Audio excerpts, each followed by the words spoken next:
Bonjour à tous et bienvenue sur punchito.com. Dans cette vidéo, nous allons parler du JSX. Vous vous rappelez de la fonction qui nous retourne du HTML? Ce n'est pas du HTML, ça c'est du JSX. C'est une manière élégante de créer des nœuds dans le DOM. Et si vous allez au site officiel de React.js, une introduction à JSX, vous allez trouver une petite définition. JSX, c'est une extension syntaxique de JavaScript.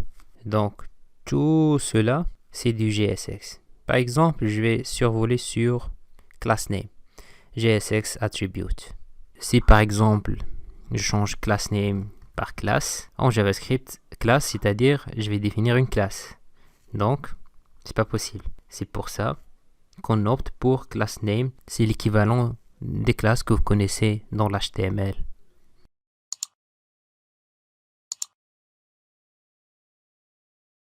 Voici deux propriétés de base pour ce qui est des balises utilisées. Premièrement, toute balise commençant par une minuscule, à l'instar de div, span, label, bouton, etc., etc., est réservée aux éléments HTML. Ces éléments sont déclarés par React DOM et vous obtiendrez une erreur si vous utilisez un élément inexistant. Deuxièmement, toute balise commençant par une majuscule, par exemple la balise app avec A majuscule, doit être déclarée explicitement. Ce doit donc être un élément du scope courant.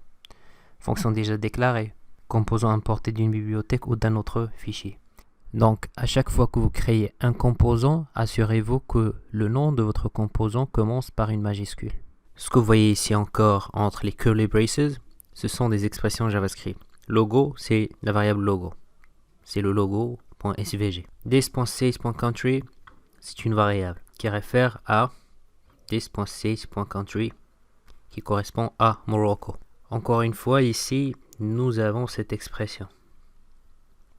Une fonction anonyme, nous avons utilisé arrow functions pour faire appel à this.state. Et ici, par exemple, vous survolez ici sur onClick, c'est un JSX attribute.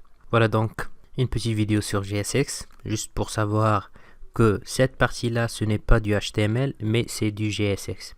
Vous pouvez en savoir plus sur le site officiel de React, mais on va en parler encore plus tard. Si vous êtes pressé, bien sûr, vous pouvez vous référer au site officiel de React.js. Donc, c'est tout ce qui concerne cette vidéo. Si vous avez des questions, n'hésitez pas. Si vous avez bien aimé la vidéo, n'oubliez pas de cliquer sur like. Merci et à la prochaine. Bye bye.